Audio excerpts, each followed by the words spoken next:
안녕하세요, 풋볼 포레스트입니다. 대한민국의 박주영 선수는 2011년 아스날에 입단하면서 프리미어리그에 도전했던 한국을 대표하는 공격수였습니다. 오늘 이야기해볼 선수는 그러한 박주영 선수의 실질적인 경쟁자로서 많은 국내 팬들 입에서 오르내렸던 아스날의 또 다른 공격수에 대한 이야기인데요. 그는 누굴까요? 그의 이름은 마루앙 샤막, 1984년생으로 포지션은 스트라이커입니다. 프랑스 톤냉에서 태어난 마루앙 샤막은 아마추어 구단인 네락 FC에 입단하면서 축구를 시작했습니다. 샤막은 네락 유소년팀에서 경기당 5골을 넣는 괴물같은 소년이었고, 이에 유스팀 코치는 샤막을 조지 웨아를 본딴 미스터 조지라는 별명으로 부르고는 했답니다. 어쨌든 샤막은 지역 클럽에서의 계속된 좋은 활약에 2000년 프랑스 1부 리그 클럽인 지롱댕 보르도에 입단하면서 프로 커리어를 시작하게 됩니다. 샤막은 2001-2002 시즌 2군 팀의 주전 스트라이커로 낙점받으면서 프랑스 4부 리그에서 17경기 6골의 준수한 활약으로 2002년 여름 18세의 나이로 1군 계약을 맺게 됩니다. 2002-2003 시즌 프로에서의 첫 시즌을 맞은 샤막은 백업 멤버로 경기에 출전하면서 10경기 1골로 무난하게 시작했죠. 그런데 2003년 여름 팀을 먹여 살려왔던 공격수 파울레타가 파리 생제르맹으로 이적하면서 19세 유망주 샤막에게 기회가 돌아왔고, 샤막은 바로 주전 자리를 차지하면서 2003-2004 시즌 25경기에서 6골을 기록, 자신의 가능성을 보여주게 됩니다. 샤막의 이런 활약에 모로코 대표팀에서도 샤막을 주시했고, 결국 2004 아프리카 네이션스컵 대표팀에 발탁되어 주전 스트라이커로서 대회 2골을 기록, 모로코 대표팀은 대회 준우승을 기록하면서 1976년 대회 우승 이후 최고의 성적을 기록하게 되죠. 2004-2005 시즌에는 팀의 원톱 주전 스트라이커로서 완전히 낙점받으면서 33경기에 출전했고 10골을 넣으면서 리그왕 최고의 유망주로 떠오르게 됩니다. 2005-2006 시즌에도 주전으로 출장 29경기 7골 5도움을 기록했고, 보르도는 리그 2위를 기록하면서 샤막은 드디어 챔피언스 리그에도 출전하게 됩니다. 하지만 2006-2007 시즌 마루앙 샤막은 주전 공격수로서 굉장히 취약한 결정력을 보여주면서 시즌 29경기 5골에 그쳤고, 챔피언스 리그에서는 단 한 골도 넣지 못하면서 큰 무대의 벽에 막히고 맙니다. 그런데 2007년부터는 본격적으로 지롱댕 보르도의 전력이 강화되기 시작했는데, 샤막은 주변 동료들을 살려주는 연계 플레이나 포스트 플레이에는 능했지만 직접적인 득점에는 사실 크게 장점이 없는 선수였기 때문에, 이에 보르도는 아르헨티나 왕년의 유망주 페르난도 카베나기와 맨체스터 유나이티드로부터 공격수 다비드 벨리옹을 영입해 공격진을 강화하게 됩니다. 보르도 감독으로 부임한 로란 블랑 감독은 샤막의 득점력이 다소 떨어지긴 해도 벨리옹이나 카베나기에게 더 많은 득점을 만들어줄 수 있는 그런 능력을 높이 샀고, 시즌 내내 샤막 벨리옹 혹은 샤막 카베나기 조합을 활용했습니다. 샤막은 시즌 32경기 출장 4골에 그쳤지만 7도움을 기록했고, 벨리옹과 카베나기는 샤막의 찬스 창출 능력에 힘입어 각각 15골과 12골을 기록하게 되죠. 그리고 2008년 여름 보르도는 AC 밀란으로부터 한 공격형 미드필더를 영입했고, 이 선수는 그야말로 역대급 활약을 펼치게 됐는데, 그가 바로 요앙 그루키프였습니다.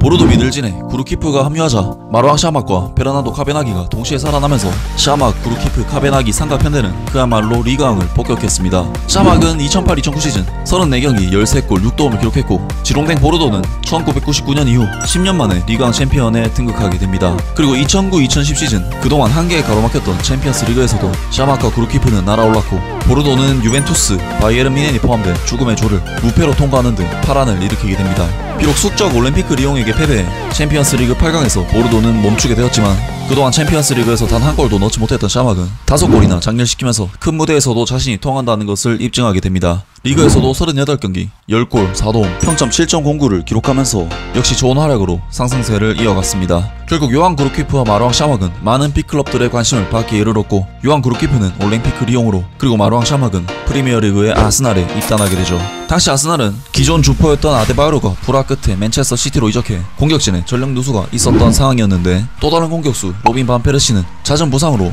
리그 16경기밖에 못 나오는 상황이었고, 3옵션이었던 에두아르도는 24경기에서 2골을 넣는데 그쳤고, 물론 벤트너도 있긴 했습니다만 사실상 공격진의 확신을 가져다 줄 수 있는 자원이 없는 상황이었습니다. 특히나 아스날은 안드레이 아르샤빈, 시오 월컷, 사메르 나스리, 세스크 파브레가스 등 이선 라인업이 정말 강력한 팀이었기 때문에 동료들에게 많은 찬스를 만들어줄 수 있는 마루앙 샤막의 영입은 그야말로 적절해 보였죠. 또한 2010-2011 시즌 초반부터 로빈 반 페르시가 다시 한번 부상을 당하면서 마루앙 샤막은 주전 공격수로서 전반기를 풀시즌으로 소화했고, 전반기 20경기에서 7골 4도움 평점 6.91을 기록하면서 굉장히 괜찮은 활약을 펼치게 됩니다. 하지만 2010-2011 시즌 후반기 부상에서 돌아온 로빈 반 페르시가 그동안의 공백이 안 느껴지는 미친듯한 득점 페이스를 가동시키면서 샤막은 후반기 한 골도 못 넣는 부진에 빠지게 됩니다.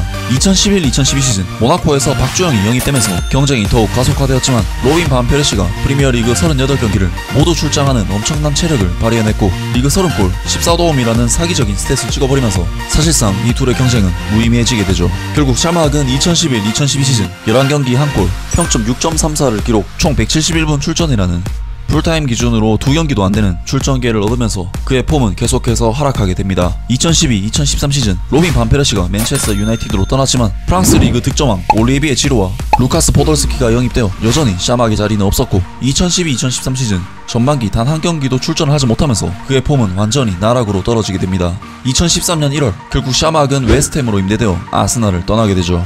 마루앙 샤막의 근황은 어떻게 될까요? 웨스트햄은 당시 앤디 캐롤이 부상을 당해 마땅한 공격수가 없었기 때문에 샤막은 바로 기회를 부여받았습니다. 하지만 근 1년 동안 경기를 소화하지 못한 샤막의 폼은 정상이 아니었고 출전 경기에서 굉장히 부진했기 때문에 앤디 캐롤이 부상에서 돌아오자마자 밀리면서 결국 3경기 출전 0골 0도움 평점 6.50에 부진에 그친 채 임대는 허무하게 종료됩니다. 2013년 여름 마루앙 샤막은 프리미어리그로 승격한 크리스탈 팰리스에 입단했습니다. 승격팀인 팰리스 입장에서는 B클럽 출신인 샤막의 경험이 매우 중요했죠. 마루앙 샤막은 2014 시즌 32경기 출전 5골 3도움을 기록했습니다. 평점은 6.94점에 자신의 장기인 경기당 공중볼 경합 승리는 평균 5회나 기록할 만큼 늘 그렇듯이 득점에는 아쉬움이 있을지 몰라도 자신이 잘하는 플레이에는 굉장히 좋은 모습을 보여준 시즌이었습니다. 하지만 2014-2015 시즌 샤막은 전반기 13경기에 나섰으나 한 골에 그치는 부진에 빠졌고 설상가상으로 2015년 1월 새로 부임한 앨런 파듀 감독이 작고 날렵한 포워드 프레이저 캠벨에게 1선발 자리를 맡기고 타겟터로는 야야 서너고를 임대해오면서 샤막은 한순간에 입지를 잃게 됩니다. 게다가 햄스트링 부상까지 겹치면서 후반기에는 출전조차 하기 힘들었고 결국 18경기 2골 1도움 평점 6.70으로 시즌을 마무리합니다.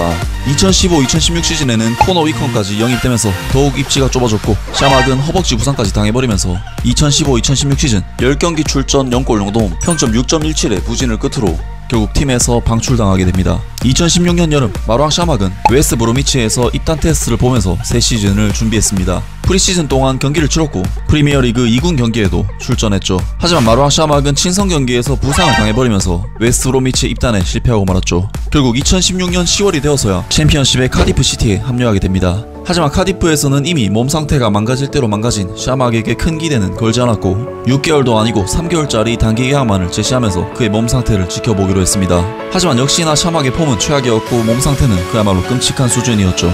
결국 2016-2017 시즌 샤막은 2부 리그에서 2경기 46분 출전에 그친 뒤 카디프에서도 방출당하게 됩니다. 이후 샤막은 2년이 넘는 기간 동안 그 어떤 팀에도 입단하지 않았고 가족들과 함께 시간을 보내며 상처받은 마음을 치유하는 데 힘썼습니다. 하지만 그만큼 자신의 몸 상태는 축구와 동떨어져 가고 있었고 공식적인 은퇴만 하지 않았을 뿐 사실상 복귀는 힘들어 보였죠. 결국 2년 6개월이 지난 2019년 5월 마루앙 샤막은 마침내 은퇴를 발표하게 됩니다. 현재 마루앙 샤막은 코칭하기에 도전하기 위해 학업에 매진하고 있으며 머리는 다행히 어느 정도 돌아온 것으로 보입니다. 마루앙 샤막 선수는 얼마 전 리그왕에서 발표한 지난 25년간 최다 헤딩골 1위로 발표가 되면서 타겟터로서 그의 능력이 얼마나 대단했는지에 대해 새삼 알 수 있었습니다. 사실 샤막 선수는 타겟터로서 잘 알려져 있지만 발재간 또한 만만치 않게 좋았던 선수인데 지도키도 좋지 못했던 골 결정력만 어떻게 극복이 가능했다면 정말 무시무시한 선수가 되지 않았을까 싶습니다. 아무튼 오늘 영상은 여기까지고요. 영상 재밌게 보셨다면 구독과 좋아요 그리고 댓글 부탁드립니다. 감사합니다.